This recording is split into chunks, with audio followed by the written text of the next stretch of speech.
mihol tongalingai thamoi sarangnaringai George ki apan balai taba laknabagum sat haidorokpa wahai sida nupi se henadum ikairakle thamoi da magi ka macha ama pirubana ikai mamaso mikopte henjilakle atin mama tam khara sida thamoi duso asukthi na hongan bire akanba lamchatni bu haisira lamhen ba matawni bu khansira mangau thibani bu chaisira sathi bisu oiningde oibasu ngamdre mana pamjaba khudingda maso tung inaningle adubu ikai bagi haunabi thamoi gi masak losin nabasu honajai nangi mingona khana bahubuse tokdene pharibu fari haibani phatragabu akhang kan be tap ta haisingadro na basifu yam nungai be tap ta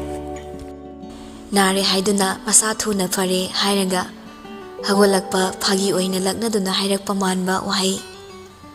wangang ba kauraga sum yinglami ingong ngong halabani nupasigi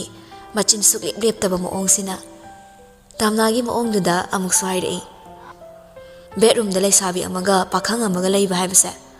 thok launa lekai sindongbi ama ani na laksiladi fat amta ngangnararoi hagolo chakhum da tilau chanam semurase famang da laiba chapel do makhongna thingsilaga tongsili pocket pamba hapen duda makhuna homlaga thokre lukham duda so yenghawi lemnam ta thade machit khakte phiba murti amata khakte yengningi tanjama nabu fangladi maithong khaktanata magi sabat machet amatang oirasu yengzage haini ningai tawrakliba mamit anini ngasai makhai ngangam mayam mamangda nupasina tawrakkiba flirt mayam mado mangonda laknaribra amuksu chingna halli munne yengsinbada amadi nupasigi moong matawda mapukningda kari leiribano haina khazikta phau khangmanga mandaba George ki achetpa maram chatni moong matawni thongzindagi maga khakta maliksilaglaga hairei madam thoro lao mon makhada lairol solaga leiga thanamadi idea roiko posem da faba nupa se kuina chatte haina bane tamna so hagolakle thoraklaga machindu khumai na saktuga paktabawa taningda bawa ngakta ngangini nangonda bo aina kari pamba yauduna posem tawduiba sum chingnaba aduini nupina kengan marasi yawba ikhoidi khara jackson da yade aduna ro ex na hundok piramido as ha le ado hundok piramasu ayo fangdabai hanjilake tawraisini hanjina doira nushikidi haibadi oidaba ngangba chingdani adubo hojikti ngamdreda nushiba aidi madam nushingei yam nushi adubo amuktang yaningkhidradi onsinadeda khitang sor hondoi chakhum machado da changminarakle dining table machado gi mathakta vektu thamlaga chair amada fammi Josne sang semnaba pukham thang plate pulapna pusilaklaga madamgi mamangda thamjilakle semo ikaina khomlai haiti nupa koine di khangi aduge sang sempobo haitaba kamaina migi yumda mauni haidana leigi haibano aidine madamgumba nupi tadi thungnazaroi haidana lai ningjage quality sa 50% yaudaba nupi di pamde minimum 50% di yawba thini yauraktaba 50% duna romance tongna tongdana takpira loire na koina na mabu pamde khangalakpa manma matawsida amukso kitang pakhalai thamoina sagatke khalakpa phura macha pamjaba ngaujabana yumbi oiba nungsi phura se thomallabra khalai phongdok ta uthokta sumleijasano haina suninglakle uthokhiba magidama khanba manba mataw khrasida Josna khangduna mabu noknabiram gradrasu ikairakle adubo nupi ama oibagi ansang thongba semba khudingmaksisu tamba horage khalai nupasina pamjaba khudingmaksu mikupsida ngaingamdana tawninglakle khangdi mana tawjaribase karino haiba gyan tajadi ngarang khak thengnaba mahaksina asuk yamna magi thamoibo hongalibasibu karigino siso masana masada hangjaba wahang amani Janamdo khokpa horakle khuzinte khai khoklibadunda makhangdu metlaga sumyengambada mamit narakla mali satlauna changsilaklaga khokpa nungainaba janam mapumdo paikhallaga makhokta pulab suriduna soidoklami si oiradi fazana kho nungairani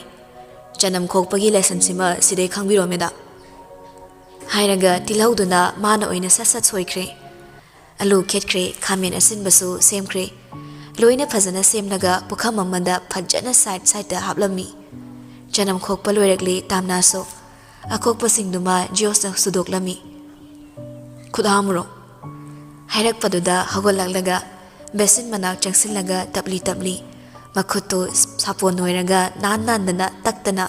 manam kokna bahamli nupa sisu janam suba loikre loiraga makum singado dustbin da pulap na hapchilaga makhut hamba changsilakle medam manakta salepsilakpaduda humjilakpani nupa sigi sahum ingna chongzara mamihuldo ithag heta khatna ikhat khatna so chongkhalakle masana nupa sida ngawgadra haina he kibase hana na ngawkhre haiba mihulsina sakhi oiduna khangalakle makhut so hambaduda pambomda magi lengzungwaiduda khajik thenglakpaduso masado humangkang khalakpani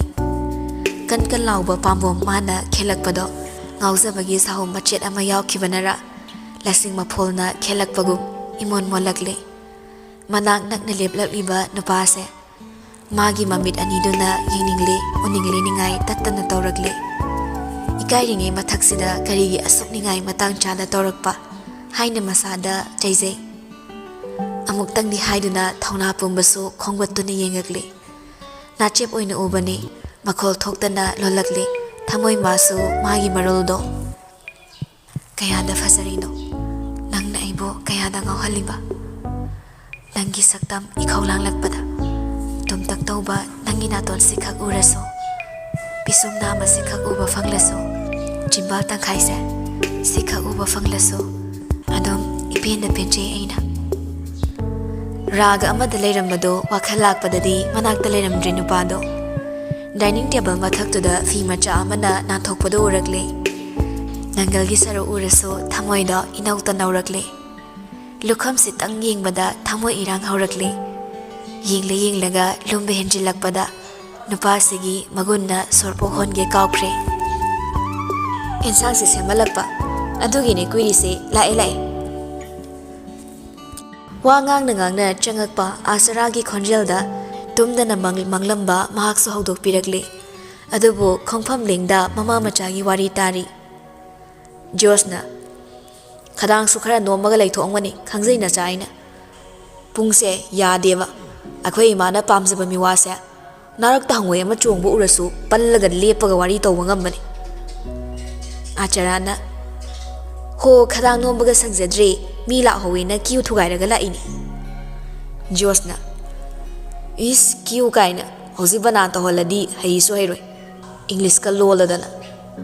ado thadi thaja khidreda ima nupi na kai thel thoga miwa am phongang narakte aiside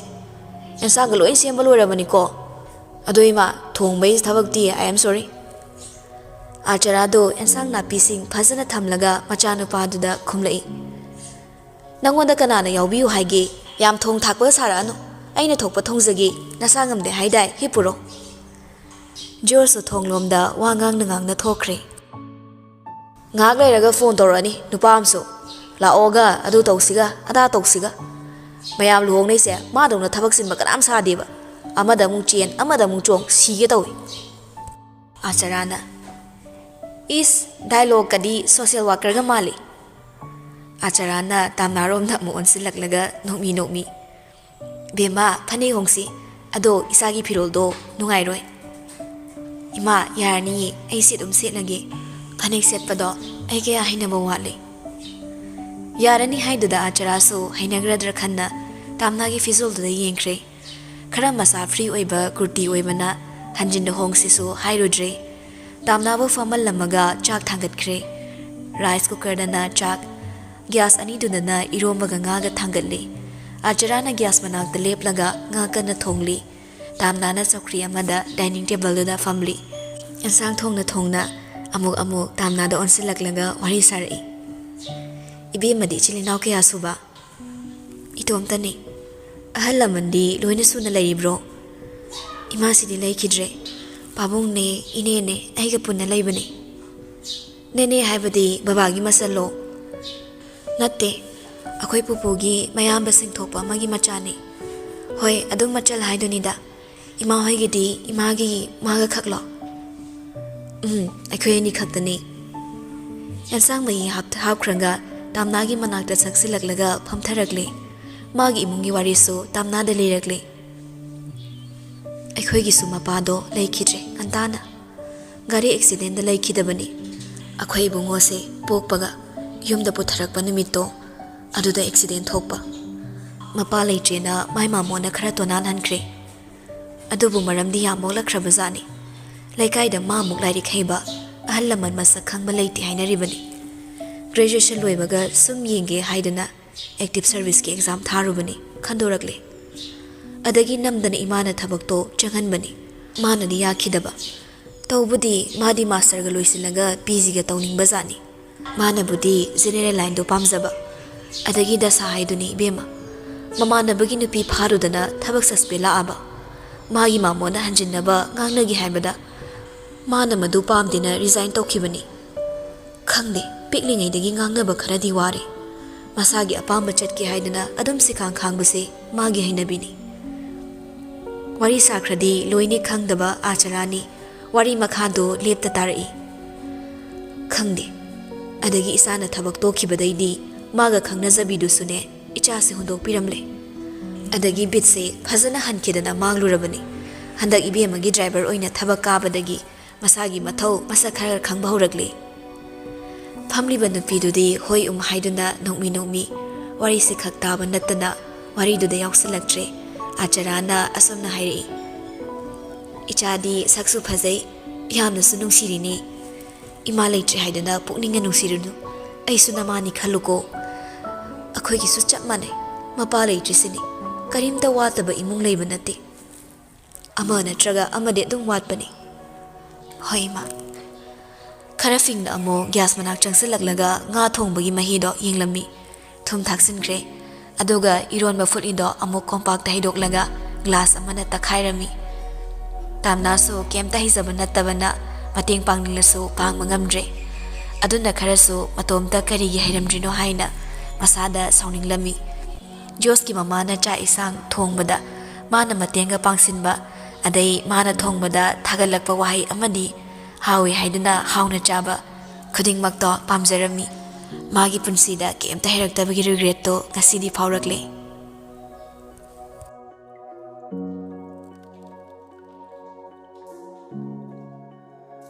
Kumarga Denmark ka punna faminaduna sel khara mabanigi lona sir yenarami case oina yenaba nate phone da kapnaribani zuzu wari saba sulepti ngarang mi takini khanda makhoi ani khakta na ba moongda tapman mana nakna faminari do hanjinna hangbasu yauribani karino kari haino khanna hayo kanna hayo haiduna ngangna basu yawi Denmark na ngasi sulaktine Kumarna Fatro malaktrise Aidi wakhang macham khanbanina sum uningak paidare nangudi talamni na khoi be masi lawro aduga nang company se aingonda share tangkhai ka piyo tangkhai oina si yabra yai keino kaisu kaide nasanu pini yumda thogla thoknamsilaga thammaga aina nangana chairman or khai loire keino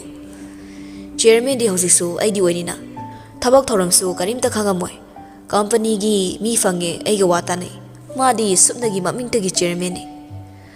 aduda khwai farak tari se ai maga close oina basungangam drisini miul mata aduga wa me khanga gure tina khumakte pura kharongni phi kam duida tawrale nangbu nu paro nupi amaga close oina bo hotna phapau ngamjadri do yam haijade nangamasu nangna sa nupi duna di nupi pida ama oibanina kamai haidoino sak sara abo medam khak hangubani khu kamaga sak sarak tradi kamai thabak laktorige thenabada wa hiningai le tradi hangakano na thibong lawbu mi yam male harami Kumar do nokning lakle Denmark ki wangang duda nasak tu na di bet male nokli ni kai na toksinaba yam male aduna hangladi karamba toksinaba yam kadar toba mi male aduna ni sauron nang gi dal duna ni Kumar na sumna swairi noi dada da invitation thin manu mito aduda nang ngamna ba mabu phakro chele du tang thokalo makha da ba thabakti aina thokpa torokani akhoi yambung haira kan ngang mangamoi farine dude aina thokpa torage aduga aina manushi haibase sisu utpa horage hojikte hekta ꯍꯌꯦꯡ ꯂꯧꯔꯒ ꯊꯤꯅ ꯇꯧꯕꯗꯤ ꯑꯩꯗꯤ ꯌꯥꯔꯣꯏꯍꯦ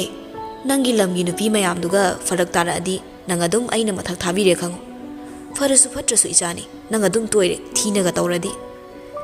ꯌꯥꯔꯦ ꯂꯧꯐꯨ ꯂꯧꯗ꯭ꯔꯤ ꯍꯦꯟꯖꯤꯜꯂꯛꯑꯦ ꯍꯥꯟꯅ staff ꯑꯃꯅ call ꯇꯧꯁꯤꯜꯂꯛꯄꯗꯒꯤ Kumar ꯍꯧꯒꯠꯂꯒ ꯊꯣꯛꯈ꯭ꯔꯦ ꯗꯦꯟꯃꯥꯔꯛꯁꯨ ꯇꯨꯃꯤꯟꯅ ꯐꯝꯍꯧꯔꯤ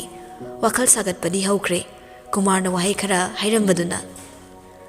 ꯊꯕꯛꯁꯨ ꯂꯥꯛꯇꯦ ꯀꯥꯏꯗ ꯂꯩꯔꯤꯅꯣ ꯀꯣꯜ ꯑꯝꯇꯕꯨ ꯇꯧꯈꯤꯒꯦ ꯈꯪꯉꯨ ꯎꯅꯤꯡꯉꯦꯒꯤ ꯇꯧꯔꯤꯁꯦ ꯍꯥꯏꯔꯒ ꯇꯥꯝꯅꯥꯒꯤ ꯅꯝꯕꯔꯗ ꯀꯣꯜ ꯇꯧꯁꯤꯜꯂꯛꯂꯝꯃꯤ ꯄꯥꯏꯈꯠꯂꯛꯄꯗꯨꯗ ꯃꯁꯥꯁꯨ ꯍꯔꯥꯎꯖꯒꯨꯝ ꯅꯣꯛꯃꯤ ꯅꯣꯛꯃꯤ ꯇꯧꯔꯛꯏ ꯊꯕꯛ ꯂꯥꯛꯑꯣꯏꯗ꯭ꯔꯣ ꯂꯥꯛꯇ꯭ꯔꯃꯤꯅ ꯂꯥꯛꯑꯔꯣꯏ ꯄꯨꯡꯁꯦ ꯀꯌꯥ ꯇꯥꯔꯒꯦ ꯈꯪꯗ꯭ꯔꯣ ꯍꯧꯖꯤꯛꯐꯥꯎ ꯂꯥꯛꯇ꯭ꯔꯤꯁꯤꯅꯗꯤ ꯂꯥꯛꯔꯣꯏꯗꯕꯅꯤ ꯀꯩ ꯂꯩꯔꯦ ꯈꯣꯟꯖꯦꯜꯗꯨ ꯐꯥꯎꯗꯤ ꯃꯦꯗꯥꯝꯁꯨ ꯀꯩꯅꯣ ꯁꯔ ꯀꯨꯃꯥꯔꯅ ꯑꯝꯇ ꯍꯪꯉꯣꯅ ꯍꯥꯏꯔꯛꯄꯅꯤ ꯄꯥꯕꯨꯡꯆꯥꯗ ꯑꯩꯅ ꯉꯁꯥꯏ ꯅꯣꯡꯉꯥꯟꯕꯗ ꯍꯥꯏꯈ꯭ꯔꯕꯅꯤ ꯗꯦꯟꯃꯥꯔꯛꯇꯣ ꯈꯔ ꯏꯀꯥꯏꯔꯛꯏ ꯁꯦꯝꯗꯣꯔꯛꯂꯒ ꯅꯠꯇꯦ ꯁꯣꯝꯗ ꯃꯦꯗꯥꯝꯒ ꯋꯥꯔꯤ ꯁꯥꯟꯅꯗꯕ ꯌꯥꯗꯕ ꯑꯃ ꯂꯩꯕ ꯑꯗꯨꯒꯤ ꯑꯝꯇꯪ ꯂꯥꯛꯄ ꯌꯥꯒꯗ꯭ꯔꯥ ꯍꯪꯉꯣꯅ ꯍꯪꯉꯛꯄ ꯐꯔꯦ ꯂꯥꯛꯑꯔꯣꯏꯗ꯭ꯔꯣꯏꯗꯤ ꯑꯩ ꯀꯣꯜ ꯊꯝꯃꯒꯦ ꯑꯗꯨꯝ ꯑꯩꯅ ꯊꯣꯛꯄ ꯐꯖꯅ ꯁꯤꯟꯈ꯭ꯔꯒꯦ ꯍꯥꯏꯔꯒ ꯀꯣꯜ ꯀꯛꯊꯠꯂꯤ ꯑꯗꯨꯒ ꯑꯃꯨꯛ ꯃꯇꯣꯝꯇ ꯍꯥꯏꯖꯩ ꯁꯤꯒꯤ ꯐꯤꯕꯝꯁꯤꯗꯕꯨ ꯃꯥꯒ ꯅꯛꯁꯤꯟꯅꯅꯕ ꯍꯣꯠꯅꯕ ꯀꯥꯏ ꯊꯕꯛ ꯄꯨꯟꯗ꯭ꯔꯗꯤ ꯑꯃꯨꯛ ꯐꯕ ꯃꯥ ꯂꯧꯔꯗꯤ ꯀꯝꯄꯅꯤꯁꯤꯒꯤ ꯃꯄꯨꯁꯤ ꯑꯩꯅ ꯑꯣꯏꯗꯣꯏꯅꯤꯀꯣ ꯑꯗꯨꯅ ꯑꯩ ꯃꯥ ꯂꯧꯗꯕ ꯌꯥꯗꯦ ꯑꯩꯒꯤ ꯈꯨꯠꯁꯤꯗ ꯀꯝꯄꯅꯤꯁꯦ ꯂꯩꯗ ꯂꯩꯁꯅꯨ ꯀꯨꯃꯥꯔꯒꯗꯤ ꯂꯥꯛꯇꯅ ꯀꯥꯎꯊꯣꯛꯀꯦ ꯃꯌꯥꯡꯁꯨ ꯈꯔ ꯀꯪꯕꯅꯤꯅ ꯌꯥꯝ ꯀꯟꯅ ꯐꯣꯔꯁ ꯌꯥꯎꯗ꯭ꯔꯁꯨ ꯀꯥꯎꯕꯗ ꯑꯗꯨꯝ ꯄꯥꯏꯊꯣꯛꯈꯤꯅꯤ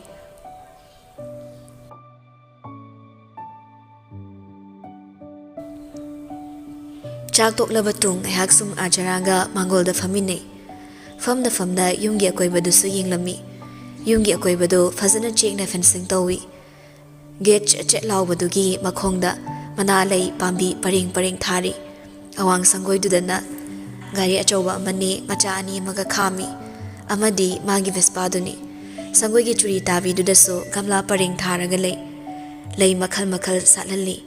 ꯌꯨꯝꯒꯤ ꯁ꯭ꯇꯦꯌꯔ ꯀꯥꯈꯠꯐꯝ ꯁꯥꯏꯠ ꯁꯥꯏꯠꯁꯨ ꯂꯩ ꯐꯖꯅ ꯊꯥꯏ ꯁꯥꯠꯂꯝꯃꯤ ꯌꯨꯝꯁꯤ ꯀꯌꯥ ꯗꯤꯖꯥꯏꯟ ꯍꯥꯞꯄ ꯅꯠꯇꯦ ꯏꯆꯝ ꯆꯝꯃꯤ ꯑꯗꯨꯕꯨ ꯊꯥꯔꯤꯕ ꯂꯩꯁꯤꯡꯗꯨꯅ ꯃꯒꯨꯟ ꯃꯔꯥꯁꯤ ꯍꯥꯞꯂꯒ ꯌꯥꯝꯅ ꯏꯪꯅ ꯐꯖꯩ ꯔꯤꯖꯣꯔꯠ ꯍꯣꯇꯦꯜ ꯃꯆꯥꯒ ꯃꯥꯜꯂꯤ ꯖꯣꯁꯇꯣ ꯄꯦꯟ ꯑꯆꯣꯟꯕ ꯑꯃꯒ ꯁꯦꯠꯂꯒ ꯆꯄꯜ ꯑꯃꯒ ꯇꯤ ꯁꯥꯔꯠ ꯑꯃꯒ ꯊꯣꯔꯛꯂꯦ ꯃꯦꯗꯥꯝꯗ ꯑꯣꯟꯁꯤꯜꯂꯒ ꯍꯥꯏꯔꯛꯏ ꯃꯦꯗꯥꯝ ꯊꯤꯜꯂꯒꯦ ꯂꯦꯞꯂꯤꯕ ꯃꯆꯥꯅꯨꯄꯥꯗ ꯃꯉꯛ ꯊꯥꯡꯒꯠꯂꯒ ꯌꯦꯡꯂꯒ ꯍꯥꯏꯔꯛꯏ ꯅꯨꯡꯁꯥꯁꯨ ꯁꯥꯔꯤ ꯉꯥꯛꯇꯪ ꯂꯩꯖꯈꯤꯁꯅꯨꯕ ꯏꯕꯨꯡꯉꯣ ꯇꯥꯝꯅꯥꯁꯨ ꯁꯨꯝ ꯂꯩꯕꯗꯣ ꯏꯀꯨꯏ ꯀꯨꯏꯖꯕꯅ ꯆꯠꯅꯤꯡꯂꯝꯃꯤ ꯌꯥꯔꯅꯤ ꯏꯃꯥ ꯆꯠꯂꯒꯦ ꯑꯩꯁꯨ ꯌꯨꯝꯗ ꯊꯕꯛ ꯈꯔ ꯂꯩꯍꯧꯔꯤꯌꯦ ꯍꯥꯏꯔꯒ ꯍꯧꯒꯠꯂꯛꯂꯦ ꯖꯣꯁꯁꯨ ꯁꯨꯃꯥꯡꯂꯣꯝꯗ ꯀꯨꯝꯊꯔꯛꯂꯒ ꯁꯪꯒꯣꯏꯗꯒꯤ ꯒꯥꯔꯤ ꯑꯆꯧꯕꯗꯨ ꯊꯧꯗꯣꯔꯛꯂꯦ ꯕꯣꯔꯤꯁꯀꯤ ꯀꯣꯜ ꯂꯥꯛꯁꯤꯟꯕꯗꯨꯗ ꯑꯃꯨꯛꯁꯨ ꯄꯥꯏꯈꯠꯂꯤ ꯍꯜꯂꯣ ꯑꯩ ꯅꯨꯃꯤꯗꯥꯡ ꯑꯣꯏꯅ ꯂꯥꯛꯀꯦ ꯍꯧꯖꯤꯛ ꯊꯕꯛ ꯌꯥꯝ ꯆꯤꯜꯂꯤꯕ ꯏꯁꯥꯁꯨ ꯌꯥꯝ ꯅꯨꯡꯉꯥꯏꯇꯦ ꯕꯣꯔꯤꯁꯅ ꯇꯧꯔꯗꯧꯅꯤ ꯅꯪꯗꯤ ꯍꯣꯏ ꯅꯨꯃꯤꯗꯥꯡ ꯂꯥꯛꯑꯣꯀꯣ ꯑꯦꯔꯣꯟꯒ ꯑꯩꯈꯣꯏ ꯑꯍꯨꯝꯈꯛ ꯑꯦꯟꯁꯥꯡ ꯍꯥꯎꯕ ꯑꯃ ꯆꯥꯁꯦ ꯊꯕꯛ ꯁꯤꯖꯤꯟꯅꯔꯒ ꯑꯦꯟꯁꯥꯡ ꯆꯔꯥꯝ ꯄꯤꯖꯗꯦꯅ ꯋꯥꯀꯠꯄꯗ ꯂꯣꯏꯔꯦ ꯏꯇꯨꯒ ꯑꯣꯏꯅꯕꯒ ꯁꯪꯗ꯭ꯔꯤ ꯁ꯭ꯋꯥꯏꯗ ꯁꯟꯇ꯭ꯔꯤ ꯇꯥꯕꯗꯧꯅ ꯇꯥꯔ ꯂꯩꯔꯦ ꯆꯕꯥꯟ ꯊꯥꯗꯣꯛꯀꯦ ꯇꯧꯕꯅꯦ ꯑꯩꯅ ꯖꯣꯁꯅ ꯅꯪꯒꯤꯗꯣ ꯅꯨꯄꯤ ꯊꯤꯕ ꯈꯪꯗꯕ ꯅꯨꯄꯤꯅ ꯌꯥꯕꯤꯗꯕ ꯑꯩꯈꯣꯏ ꯑꯅꯤꯗ ꯑꯇꯝꯅꯅ ꯁꯤꯡꯅꯕꯅꯤ ꯍꯥꯏꯅ ꯈꯜꯂꯤ ꯑꯩꯅ ꯅꯪꯒꯤ ꯊꯛꯇꯅ ꯉꯥꯎꯕꯤꯗꯣ ꯍꯧꯔꯕ ꯑꯦꯔꯣꯟꯗꯤ ꯁꯣꯝꯗ ꯑꯩꯒꯤ ꯅꯥꯛꯇ ꯂꯩꯔꯤ ꯍꯣꯔꯦꯟ ꯂꯥꯛꯄ ꯀꯥꯎꯅꯤꯀꯣ ꯊꯝꯃꯒꯦ ꯂꯨꯍꯣꯡ ꯅꯣꯡꯉꯥꯟꯕꯩ ꯄꯣꯠ ꯆꯩ ꯂꯧꯔꯨꯈꯤꯒꯦ ꯍꯥꯏꯔꯒ ꯐꯣꯟꯗꯨ ꯊꯝꯈ꯭ꯔꯦ ꯑꯗꯨꯒ ꯑꯃꯨꯛ ꯒꯥꯔꯤ ꯁꯣ ꯄꯥꯏꯔꯒ ꯊꯣꯛꯀꯦ ꯇꯧꯕꯗ ꯊꯣꯏꯅ ꯚꯥꯏꯂꯦꯠꯁꯨ ꯇꯧꯔꯒ ꯆꯪꯉꯛꯄꯗꯨꯗ ꯃꯈꯣꯡꯗ ꯊꯧꯔꯤꯅ ꯄꯨꯟꯁꯤꯜꯂꯛꯄꯒꯨꯝ ꯊꯣꯛꯄ ꯉꯝꯗ ꯍꯟꯖꯤꯜꯂꯒ ꯐꯃꯨꯡꯗ ꯐꯝꯊꯈ꯭ꯔꯦ ꯊꯣꯏꯁꯨ ꯃꯥꯒꯤ ꯅꯨꯄꯥꯒꯤ ꯃꯅꯥꯛꯇ ꯐꯝꯊꯔꯛꯂꯒ ꯍꯥꯏꯔꯛꯏ ꯇꯥꯃꯣ ꯉꯥꯏꯍꯥꯛ ꯂꯩꯔꯗꯤ ꯌꯨꯝꯒꯤ ꯃꯤꯁꯨ ꯌꯧꯔꯛꯑꯅꯤ ꯆꯥꯅꯕꯗꯣ ꯀꯔꯝ ꯀꯥꯟꯗ ꯂꯧꯕꯤꯔꯨꯗꯣꯏꯅꯣ ꯅꯨꯄꯤꯗꯨꯅ ꯉꯥꯡꯂꯤꯗꯣ ꯈꯨꯝꯕꯒ ꯅꯠꯇꯦ ꯅꯣꯛꯃꯤ ꯅꯣꯛꯃꯤ ꯌꯦꯡꯒꯦ ꯃꯇꯥꯒꯨꯝ ꯆꯥꯗꯧꯒꯤ ꯌꯦꯡꯂꯛꯂꯝꯃꯤ ꯃꯤꯠꯌꯦꯡꯗꯨꯗ ꯈꯔ ꯏꯀꯥꯏꯔꯛꯂꯦ ꯍꯦꯟꯖꯤꯜꯂꯛꯂꯅꯤ ꯈꯪꯕꯅ ꯊꯣꯛꯈꯤꯒꯦ ꯇꯧꯕꯗ ꯐꯨꯛ ꯍꯧꯒꯠꯂꯛꯂꯒ ꯃꯃꯥꯡꯗ ꯂꯦꯞꯁꯤꯟꯗꯨꯅ ꯊꯠꯆꯤꯜꯂꯛꯂꯦ ꯊꯣꯏꯅ ꯑꯁ ꯌꯥꯝ ꯍꯩꯅꯗꯦꯕ ꯑꯝꯇ ꯍꯟꯗꯣꯛꯑꯣ ꯄꯛꯇꯕꯤ ꯔꯣꯃꯥꯟꯁ ꯇꯧꯅꯔꯣꯏꯁꯦ ꯆꯦꯟꯕꯤꯒ ꯇꯧꯏ ꯃꯤꯅ ꯉꯥꯛꯇꯪ ꯀꯦꯅꯒꯦ ꯇꯧꯔꯒ ꯑꯩ ꯊꯕꯛ ꯑꯃ ꯀꯥꯎꯔꯝꯕ ꯑꯗꯨꯏꯅꯤ ꯅꯪ ꯎꯕꯗ ꯆꯦꯟꯕ ꯅꯠꯇꯦꯕ ꯑꯁꯦꯡꯕꯩꯔꯅꯦ ꯃꯥꯟꯗꯦꯗ ꯅꯪꯒꯤꯁꯦ ꯁꯨꯝ ꯅꯛꯁꯤꯜꯂꯛꯂꯤꯕ ꯕꯣꯔꯤꯁꯀꯤ ꯊꯕꯥꯛꯇ ꯃꯈꯨꯠ ꯑꯅꯤ ꯆꯪꯂꯒ ꯏꯟꯊꯣꯛꯂꯒ ꯍꯥꯏꯔꯛꯏ ꯅꯃꯥꯏ ꯊꯥꯕꯩ ꯊꯕꯛꯁꯦ ꯇꯧꯅꯨꯀꯣ ꯃꯇꯥꯡ ꯆꯥꯗꯦꯕ ꯑꯆꯥꯄꯣꯠ ꯂꯧꯕ ꯆꯠꯂꯨꯔꯣ ꯑꯩꯗꯤ ꯍꯣꯔꯦꯟ ꯅꯪꯗ꯭ꯔꯗꯤ ꯌꯥꯔꯣꯏꯀꯣ ꯕꯣꯔꯤꯁꯁꯨ ꯅꯨꯄꯤꯅ ꯁꯥꯎꯗꯅꯕ ꯂꯛꯅꯔꯒ ꯍꯥꯏꯔꯛꯏ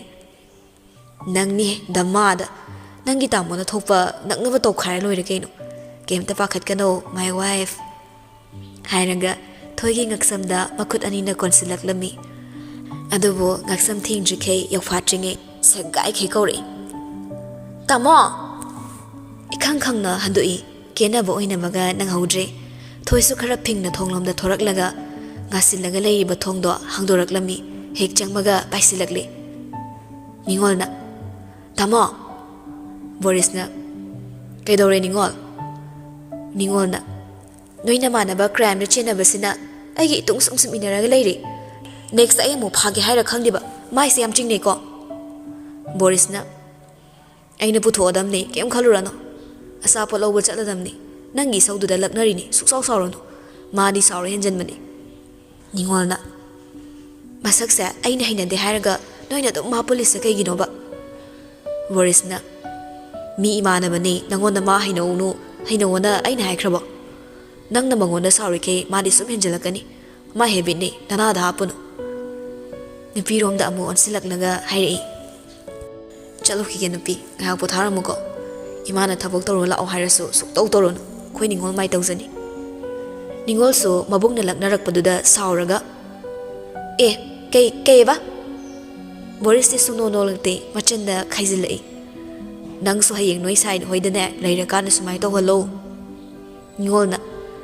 nupi thiba nupa singsa sumaina loina pakta zalo Borisna noina pakte khalasu nana manadi hauzadoini nana mana harauri kai ai sunungai adunane saurnu noi matam su lakhini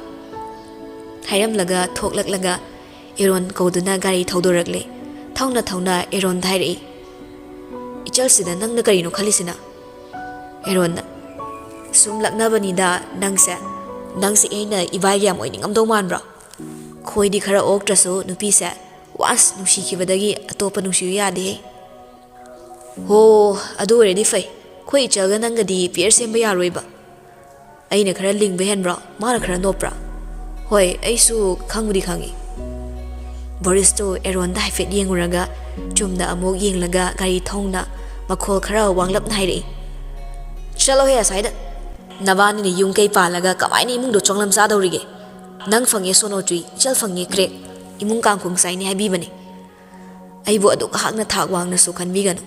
hoji gyan su ta tar adi namai thangat ngamoi ai mamangda Jos ki gari na sat hen galaga thauki baduda eron haire aya Jos ki gari na tro aside Boris so khanga haire mani ne kai sa izano maisa masangam di hairaga hospital ga chali jalo eron na so masangam di hairaga kai dano chali sina hospital chat po oiramoi tanom ta ekhoi ani khangdaba kari aron ma tawrinu yengsi wasu yam lot pane yengsi tano khara thuna Boris so hande eron na haibadu yaramni asat pot ka loba chatta khai Jos ki gari matung da thauraga tanarakle somdadi khangjaba nate wari tawri Jos na ngai ko atai lairi line da thoi na igi nak ta lak pe maram se kai gino hairo medam aigi saksa miss tawra ira tumina gari thawo ai thabak saning da bai chance taraga nangi nak ta lak pi bani sengama changsilak laga irang kharap chilaga yengduna hairak pani nupi sinda yam phla tawrakanu ko hawji koi law lawradi nang chei chani yamarokanu haisini nasung langi chababu chathu oloi gaino